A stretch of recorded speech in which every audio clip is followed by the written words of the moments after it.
Miércoles, 16 de octubre. Temas que reaparecen: creer, no creer. Bienvenidos al estudio de la lección de escuela sabática y los comentarios del Espíritu de Profecía. Lee Juan 3:16 al 21, 9:35 al 41, 12:36 al 46. ¿De qué manera repiten estos textos el tema de la antítesis creer/no creer que aparece en el prólogo? Juan 3:16 al 21. Porque de tal manera amó Dios al mundo, que ha dado a su Hijo unigénito, para que todo aquel que en él cree, no se pierda, mas tenga vida eterna. Porque no envió Dios a su Hijo al mundo para condenar al mundo, sino para que el mundo sea salvo por él. El que en él cree, no es condenado, pero el que no cree, ya ha sido condenado, porque no ha creído en el nombre del unigénito Hijo de Dios. Y esta es la condenación, que la luz vino al mundo, y los hombres amaron más las tinieblas que la luz, porque sus obras eran malas. Porque todo aquel que hace lo malo, aborrece la luz y no viene a la luz, para que sus obras no sean reprendidas. Mas el que practica la verdad viene a la luz, para que sea manifiesto que sus obras son hechas en Dios. Juan 9:35 al 41. Oyó Jesús que le habían expulsado, y hallándole, le dijo: ¿Crees tú en el Hijo de Dios? Respondió él y dijo: ¿Quién es, Señor, para que crea en él? Le dijo Jesús: Pues le has visto, y el que habla contigo, él es. Y él dijo: Creo, Señor, y le adoró. Dijo Jesús: Para juicio he venido yo a este mundo, para que los que no ven, vean, y los que ven, sean cegados. Entonces algunos de los fariseos que estaban con él, al oír esto, le dijeron: ¿Acaso nosotros somos también ciegos? Jesús les respondió: Si fuerais ciegos, no tendríais pecado, mas ahora, porque decís, vemos, vuestro pecado permanece. Juan 12:36 al 46. Entre tanto que tenéis la luz, crid en la luz, para que seáis hijos de luz. Estas cosas habló Jesús, y se fue y se ocultó de ellos. Pero a pesar de que había hecho tantas señales delante de ellos, no creían en él, para que se cumpliese la palabra del profeta Isaías, que dijo: Señor, ¿quién ha creído a nuestro anuncio? ¿Y a quién se ha revelado el brazo del Señor?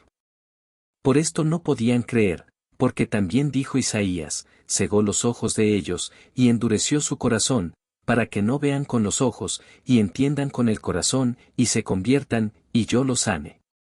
Isaías dijo esto cuando vio su gloria, y habló acerca de él. Con todo eso, aun de los gobernantes, muchos creyeron en él, pero a causa de los fariseos no lo confesaban, para no ser expulsados de la sinagoga. Porque amaban más la gloria de los hombres que la gloria de Dios. Jesús clamó y dijo: El que cree en mí, no cree en mí, sino en el que me envió, y el que me ve, ve al que me envió.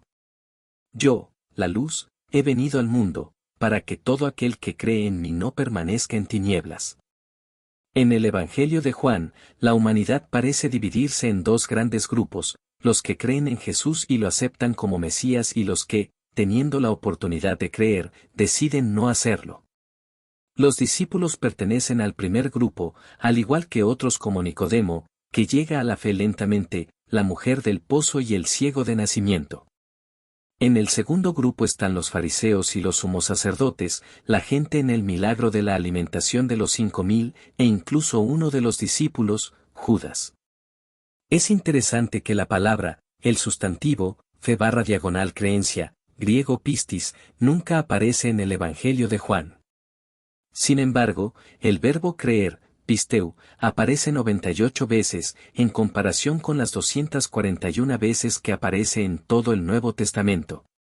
Este verbo es, de hecho, un tema muy importante en Juan. Este uso del verbo en lugar del sustantivo puede apuntar a un sentido muy activo de convertirse en cristiano. Ser creyente en Jesús es algo que hacemos, y esto se expresa en cómo vivimos y no solo en un conjunto de creencias. Como sabemos, el diablo también cree en Dios, ver Santiago 2:19. En Juan, la principal diferencia entre los dos grupos es la forma en que se relacionan con Jesús. Los creyentes, o quienes llegan a creer, tienen una actitud abierta hacia Él, incluso cuando los confronta o reprende. Vienen a Jesús y no huyen. Él es la luz que los ilumina. Y, por la fe, creyendo, se convierten en hijos de Dios. Los incrédulos, por otro lado, típicamente vienen a Jesús para polemizar con Él. Se caracterizan por amar más las tinieblas que la luz. Les cuesta aceptar sus palabras o ven que rompe viejas tradiciones y no cumple sus expectativas. Lo juzgan en lugar de dejar que su luz los mida y los juzgue. Esta actitud, por supuesto, se había visto una y otra vez en los líderes religiosos, que idealmente, como guías espirituales de la nación, deberían haber sido los primeros en aceptar a Jesús. ¿De qué manera vives tu fe en Jesús, en lugar de limitarte a sentir intelectualmente que es el Mesías? ¿Por qué es importante conocer la diferencia? Ver Mateo 7:21 al 23. Comentarios del Espíritu de Profecía.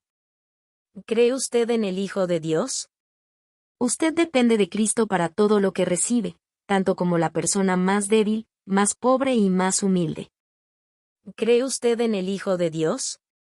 Una creencia meramente especulativa no sirve de nada. ¿Cree usted en el Hijo de Dios como su Salvador personal? Si lo hace de todo corazón, entonces Dios mora en el alma, y el alma en Dios. Usted representa a Jesús. Los que ocupan posiciones de confianza están siendo probados, para demostrar si son hombres sabios en posiciones de confianza. Para revelar si Cristo está obrando en ellos y mediante ellos de tal manera que Él pueda representar su carácter y expresarse en sus palabras y acciones frente a sus seguidores, por quienes Él mismo dio su preciosa vida. Exaltad a Jesús, página 142. El pueblo de Dios no perece actualmente por falta de conocimiento. No serán condenados por no conocer el camino, la verdad y la vida. La verdad que no ha llegado a su comprensión, la luz que no ha brillado en el alma, sino que ha sido descuidada y rechazada, los condenará. Los que jamás han tenido la luz que rechazar, no se hallan bajo condenación. ¿Qué más se podía hacer por la viña del Señor que no haya sido hecho? La luz, una preciosa luz, ilumina al pueblo de Dios, pero no lo salvará, a menos que permitan que ésta lo salve, vivan plenamente de acuerdo con ella y la transmitan a otros que se encuentran en tinieblas. Dios pide que su pueblo obre. Lo que se necesita es una obra individual de confesión y abandono del pecado, y de regreso a Dios. Nadie puede hacer esta obra por los demás. El conocimiento de la religión ha aumentado, y proporcionalmente han aumentado las obligaciones. Una gran luz ha estado resplandeciendo sobre la Iglesia, y los condena porque no quieren andar de acuerdo con ella. Si fueran ciegos, no tendrían pecado. Pero han visto la luz y han oído mucho de la verdad, y sin embargo no son sabios ni santos. Muchos, por años no han progresado nada en conocimiento y verdadera santidad. Son enanos espirituales. En lugar de avanzar hacia la perfección, están retrocediendo hacia las tinieblas y la esclavitud de Egipto. Sus mentes no están entrenadas para practicar la piedad y la verdadera santidad. Testimonios para la Iglesia, tomo 2, páginas 112 y 113.